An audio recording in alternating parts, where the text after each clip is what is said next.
Christian von Koenigsegg, founder and CEO of the high-performance automaker Koenigsegg, revealed a next-generation engine technology that could, honestly, displace electric vehicles entirely. This all happened in a tightly controlled, invite-only event, hidden from public view and attended by only the top automotive elites and industry giants. He introduced the revolutionary engine design, a monster in itself with power and torque like you just can't believe, in a really friendly way. This innovation isn't just a step forward, it's the start of a whole new automotive era inside the camless revolution. Christian von Koenigsegg didn't just stroll onto the event at the old airbase runway in Angelholm, he absolutely owned the moment. Under the soft glare of studio lights, he brought out a short, wide-bodied carbon fiber test mule, tapped a button, and suddenly, silence gave way to something entirely new. Gone was the mechanical chatter of cams and chain. In its place there was this clean, sharp hiss. That sound, honestly, came from dozens of tiny air-driven pistons firing with mind-bending speed and precision. This was Koenigsegg's lightweight engine running on a radical system called free valve. There's no camshaft, no timing belt, just ultra-fast pneumatic actuators, all controlled by artificial intelligence adjusting every valve hundreds of times per second. That means you get more power from each drop of fuel and way less waste. But torque is cheap in the world of supercars. So in early June of 2025, Koenigsegg opened up the old Air Force hangar at their headquarters in Angelholm, and, invited a few test drivers and journalists to see the thing run. They watched a stripped-down Gamera prototype, still wearing sensors but no camouflage, rocket down the runway on a tank filled with 95% ethanol. It hit 60 miles per hour in just 1.9 seconds, again and again, and braked well before the markers at the end. The test log showed every detail, exact valve events, fuel trim adjustments, exhaust temps. The onboard AI was making real-time tweaks, shaving off drops of fuel while keeping the engine cool enough to protect the turbos. Many still crave the feeling of a real engine. Slashgear's year-long series on drivers who refused to give up manual gearboxes broke traffic records. People kept coming back to the same reasons: sound, vibration, and a sense of control. They said that's what's missing from most electric cars. Koenigsegg's Lightspeed engine speaks to that crowd. It delivers the sound and feel of combustion without the climate guilt, cutting carbon emissions close to zero when it runs on renewable methanol, so drivers still get the thrill, while regulators still get to sign off. The economics are catching up too. Bloomberg Nef's most cautious projections still show that entry-level battery SUVs could cost the same as gas-powered ones by 2028. But Koenigsegg's internal supplier estimates put a light hybrid powertrain within 20% of that price point, as long as synthetic fuel is taxed at the same rate as regular gasoline. And in places where ethanol is already blended into the fuel supply, that price match could happen even sooner because the infrastructure is already there. Jobs are just as important in this equation. A recent study by the International Council on Clean Transportation found that battery cell factories need about 144 workers per gigawatt hour, but most of those jobs are concentrated in just a few big facilities.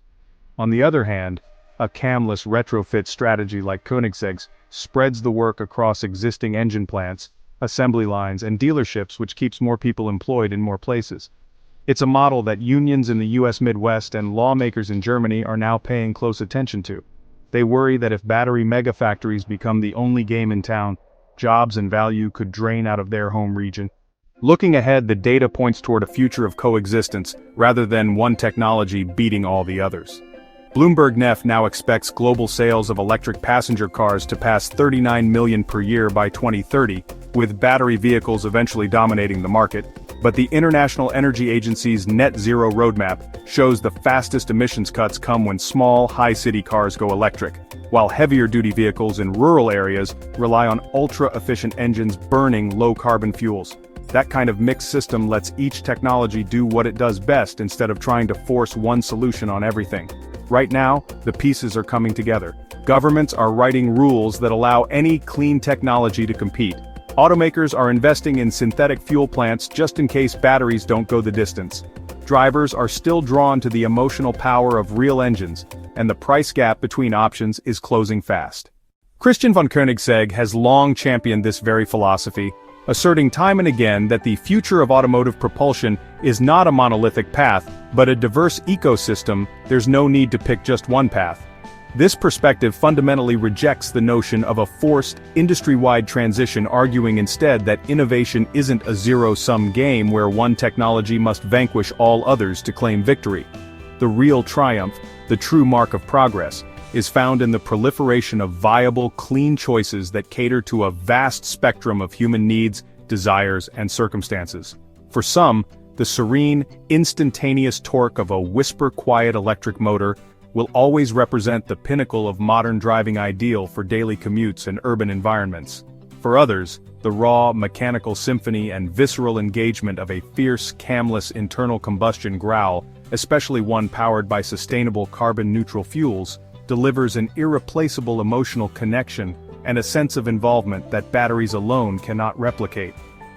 This profound diversity of technological options is absolutely paramount, serving as the cornerstone of a truly consumer-centric and pragmatically sustainable automotive future. The reasoning is both simple and deeply complex: the singular, objectively best drivetrain for you, a solution meticulously shaped and ultimately defined by the intricate tapestry of your unique lifestyle, your specific geographic location with its distinct climate and infrastructure, your deeply ingrained daily driving habits, and perhaps most importantly, your personal passion for the art and experience of motoring itself, might not be the best, and could indeed be a wholly impractical or even undesirable solution for someone else. A city dweller with short, predictable commutes and easy access to charging will understandably find perfection in the silent, efficient simplicity of a battery electric vehicle. Conversely, a rural resident who traverses vast distances, tows heavy equipment, or lacks reliable grid access would find such a vehicle limiting, making a powerful, ultra-efficient hybrid, or a synthetic fuel combustion engine a far more rational and liberating choice.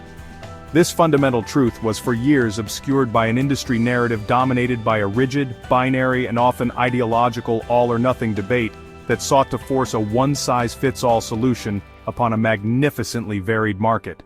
However, the very breakthrough we are now witnessing, the successful maturation of radical technologies like camless, fuel-agnostic engines, signals a pivotal and welcome shift away from this restrictive dogma. It dismantles the false dichotomy and ushers in an era of technological pluralism. Consequently, for the first time in a long while, after a period of feeling funneled toward a single predetermined future, the power of that profound, meaningful, and deeply personal choice, the autonomy to select a vehicle that aligns not just with your environmental conscience but with the entire reality of your life and the joy you derive from driving, is finally and meaningfully back in your hand where it belongs.